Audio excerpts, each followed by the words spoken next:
भारत का मित्र फ्रांस अचानक से यूक्रेन के सहायता को लेकर आक्रामक हो गया। पहले तो फ्रांस युद्ध को आगे बढ़ाने के पक्ष में नहीं था, लेकिन अब वही फ्रांस यूक्रेन को सहायता देने के मामले में एक अलग ही तैयारियां करके बैठा है।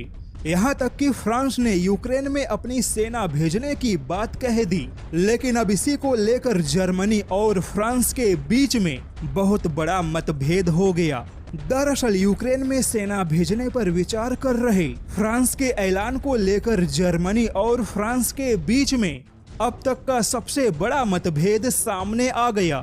जर्मनी ने स्पष्ट किया है कि अगर यूक्रेन में रूस ने फ्रांस के सैनिकों पर हमला किया तो नाटो संगठन फ्रांस की रक्षा नहीं करेगा, क्योंकि यूक्रेन युद्ध में अपने सैनिकों को भेजना यह केवल फ्रांस का निजी फैसला होगा। ऐसे में नाटो संगठन का अनुच्छेद 5 लागू नहीं किया जा सकता। हालांकि जर्मनी के ऐसे बयानों के बाद नाटो संगठन का यह डर साफ हो गया कि नाटो संगठन आज भी रूस के साथ सीधे नहीं टकराना चाहता। यही वजह है कि जर्मनी अब अपने ही नाटो संगठन के सदस्य फ्रांस को युद्ध में सीधे जाने से रोकने के लिए कई प्रकार की चेतावनी देने के साथ दबाव बना रहा है।